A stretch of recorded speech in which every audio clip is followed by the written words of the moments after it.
협상단한테 어떻게 하든 쌀을 지키라. 뭐 이 정도의 이제 맨데이트를 준 건데 우리가 그거를 이제 의무를 줬단 말씀이시죠? 예, 어려움에도 불구하고 이제 계속 공략을 하고 흔들었는데 아마 좀 부정적으로 보시기 시작하면은 맨 처음에는 14개 요구하다가 10개로 줄었고 6개로 줄었고 결국 뭐 2개밖에 못 받지 않은 이렇게 말씀하시는데 그런 점에서는 조금 뭐 기대에 못 미치는 건 분명하죠. 그렇지만 사실 경제학자들 사이에서도 통상법 하는 사람들 사이에서도 비합산 조치가 우리와 같은 그 산업 구조를 가진 국가에서 얼마나 실익이 있는가 하는 것은 또 다른 문제고요.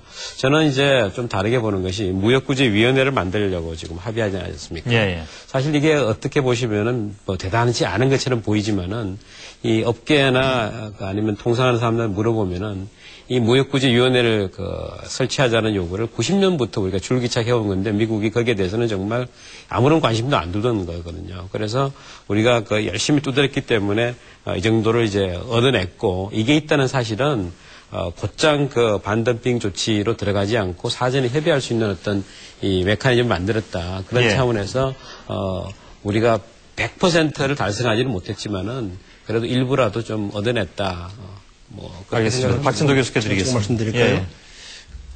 이 미국의 반덤핑 조치라고 하는 거는 미국 사람들도 아주 나쁜 걸로 알고 있습니다. 무슨 얘기냐면은 미국의 민주당 의원이 쓴 책이 있습니다. 그 책 제목이 그저 좀 잘못된 영어 발음을 하면 Fraud of Fair Trade라고 하는데 무슨 얘기냐면 공정무역 사기라고 하는 책입니다. 그게 무슨 얘기냐면 미국 사람들이 공정무역을 내세우면서 실질적으로는 전혀 공정하지 않은 무역을 하고 있다. 그 대표적인 사례가 이 반덤핑 조치다. 이게 미국에서 상원 의원이 자기가 쓴 책에서 인정한 민주당 사람들이. 그래서 이게 반덤핑은 어떻게든지 간에 우리가 말하자면 전부는 아니라 하더라도 상당히 무너뜨려야 될 영역입니다. 우리 미국과의 무역을 하기 위해서는. 그런데 지금 우리 사회자 선생님께서 이 비합산 조치만 얘기했죠. 사실은 조금 전문적인 용어가 되긴 합니다만은 이 제로잉이라고 하는 것은 이 가격을 말하자면 덤핑해서 팔았을 때는 반덤핑 관세를 매기고 값을 비싸게 팔았을 때는 전혀 그건 인정하지 않는. 그래서 그냥 반덤핑을 많이 매기는. 이게 사실 가장 나쁜 제도거든요. 이 평균에서 해야 합리적인데. 그 다음에 또 최소 부가 원칙이라고 해가지고 덤핑 마진하고 피해 마진을 비교해서 작은 것에다가 덤핑해야 되는데 그렇게 하지 않고 큰 거는 매긴단 말이죠. 이런 것들이 사실은 미국이 아주 미국이 가지고 있는 가장 나쁜 비관장비 중에 하나입니다. 그렇기 때문에 FTA를 하자고 한다면 미국이 당연히 이런 것은 풀고 해야죠. 그걸 가지고 있으면서 FTA를 하자고 한다면 그건 자유무역하고는 전혀 정신에 맞지 않는 얘기죠. 지금은 우리 지금 최 원장님 말씀대로 무역구제협력위원회라도 만들었으니 참 다행 아니냐. 참 미국의 입장에서 큰 이심 쓴 거죠. 그렇죠? 그러나 우리가 미국 사람 아니니까 그렇게 얘기하시면 안 되죠.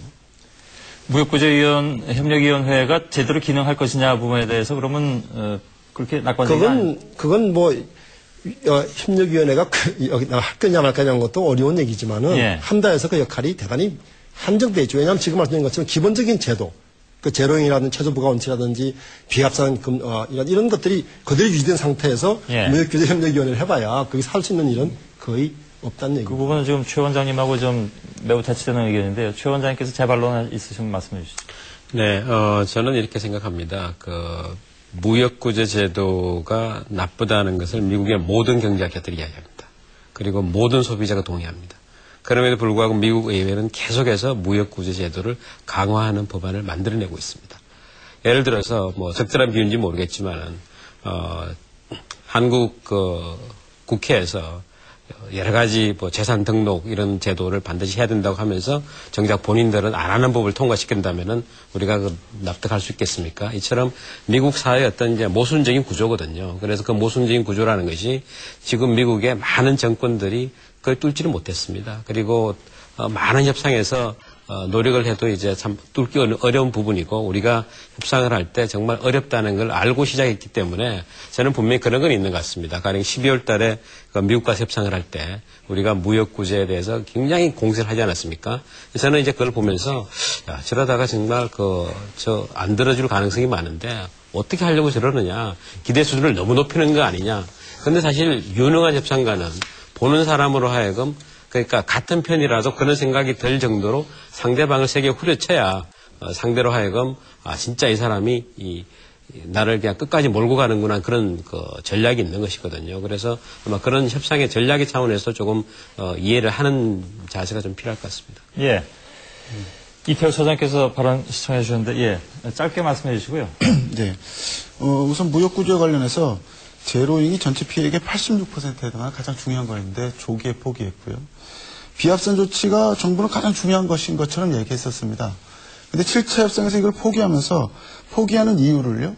우리도 하고 있기 때문에 미국한테 요구하기 힘든 것을 이제야 깨달았다라고 얘기했습니다. 사실 이 협상 전략이 없었거나 이것이 무엇인지도 잘 모르고 있었다는 심각한 어떤 협상 전략상의 실패를 협상 과정 자체가 보여주고 있습니다. 그리고 미국이 이 무역 반덤핑 문제에 대해서 개선을 거부한 이유가 굉장히 중요한데요. 법 개정 사항이라는 겁니다. 미국 협상단은 자국법을 개정하는 과정에서는 국회의회의 의견을 반드시 물었습니다. 그런데 우리는 무역구제 아니라 다른 여러 협상에서 예컨대 자동차 세제 같은 데서요.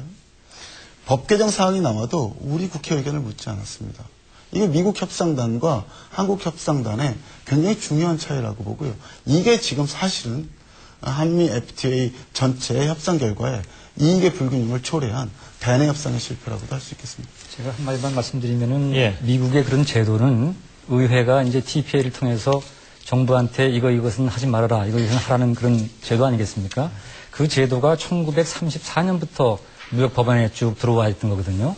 그러니까 그거를 우리가 정부가 그거를 알고 있습니다. 이거는 해서는 안 될 그 맨데이트의 바깥에 있었던 그 의제인데 지금 최 교수님 말씀대로 우리가 한번 이걸 공략해보자 해서 뭐 전략을 잘못 짰을지 모르겠지만 상당히 기대 수준을 높인 거는 사실이에요. 근데 또 어떻게 보면은 그런 식으로 기대 수준을 높이고 하다 보니까 그래도 뭐 이런 거 얻었지 않겠는가 그러는데 뭐 그걸 또 보기에 따라서 야 그게 뭐 얻은 거냐 하면 할 수 없는 거죠. 그러나 이 다른 나라하고의